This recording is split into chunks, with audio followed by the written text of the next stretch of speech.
Hey, so today I'm bringing you more practical tools to get inside your own head. Tread carefully. Video number 3 is on feelings, faith, or fact. What guides you? So in this video, we'll explore our perspective from which we make choices in life. Because you see, the truth is what it is. Now, I hope I can express this correctly. The truth is already within us, and to learn, we basically learn to let it through these barriers as we tear them down from around us.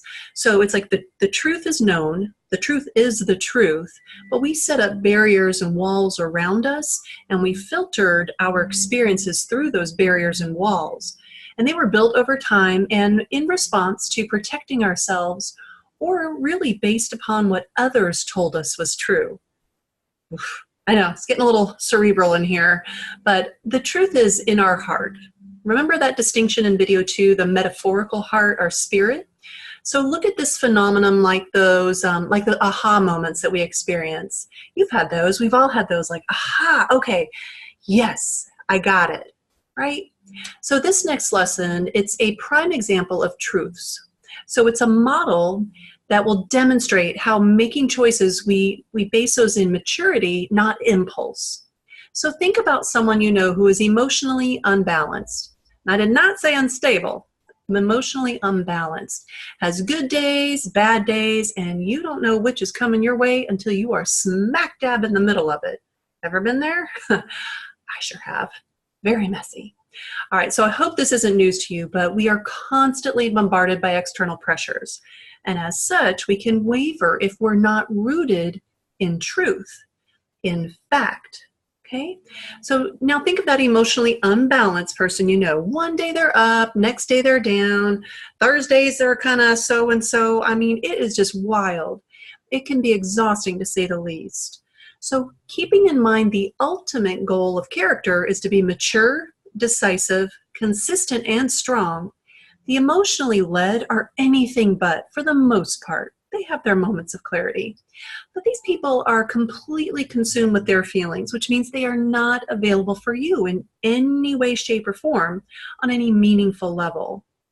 Now, the emotionally driven behavior can lead to self-soothing activities, and those result in self-sabotage, hence the term emotional eater, or they may self-soothe or self-medicate through drugs or alcohol or shopping, something to get that high, get them back in that high zone, right? So these people are yo-yos. You can't trust them, let alone rely on them. So if this is you, I'm sorry to say, but this is how the world views you. You can change that. And you may desire genuine connections, but your actions demonstrate differently.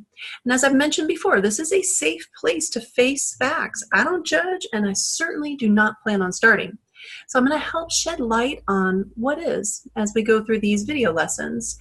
So it's time to look in the mirror and go to work, basically cultivating the most authentic you that you can be.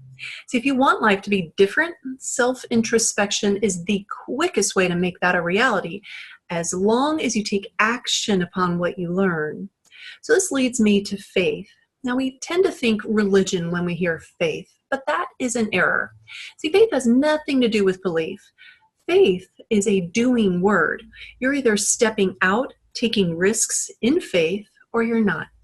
People who base life on faith will generally go between extreme highs and extreme lows. They'll step out and take risks in faith, but then get disappointed when things don't pan out the way they'd hoped they would. So you're either living by faith or you're not. That said, faith and uncertainty, they often go hand in hand. And you've heard that term blind faith, yes?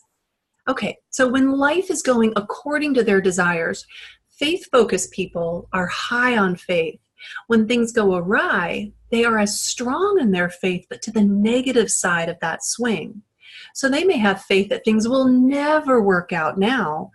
Faith can be a two-sided friend, as I often call her. So these faithers, they're either totally up or totally down. A bit more reliable than the emotionally driven, but not by much. So you fundamentally don't know where you stand with them. People who predominantly live by faith, They will generally be quite controlling by nature. See, they really want you to live by faith too. In fact, they expect it. So living by feelings or by faith are the options modeled to us most, but I want to propose an alternative. I propose we live a life based upon truth, fact, our best understanding of the truth. See, it's the truth between you and others in your life, and also being true to yourself. Because when we are true to who we are, well, I mean, the winds can blow, the tides can change, and we can remain true to ourselves. This one is a toughie, though. See, we take on different roles in life, and with each comes an expectation from others and ourselves. So sometimes in life, we come to a turning point. I liken it to a chiasm because I'm a nerd, but it has a similarity that rings true. And this has to do with the optic chiasm, which is where these nerves cross over and they give us depth and eye-hand coordination. It's totally nerdy, I know, but it's really cool in my mind. So here you go. You're going along one way. You're thinking about it. Here you go. You're going this way. You're actually crossing over into another pattern, though. See, we think we're projecting one thing, but others perceive it in a different manner. This is the challenge. So the whole thing can be frustrating at best and absolutely really maddening at worst. So I want to leave you with a little thinking to do. I have it's some writing. So if it would allow you to revisit your thoughts and work them through, if you have a notebook that you could grab, this would be a really good time to do so. You can put your thoughts to paper and just have a moment to sit with it. I find that's really helpful when we're doing introspection. And keep in mind, there's no right or wrong answer. It just is. The deeper into the layers of yourself that you can dig, the more you're going to get out of this. So you can just, click a download. There's a link, instant download. It's free. I'm not charging for anything. I just want to add to you. Okay. So as always, be kind to yourself and others and be on the lookout for some other videos and handy workbooks. All right. Take care. Bye-bye.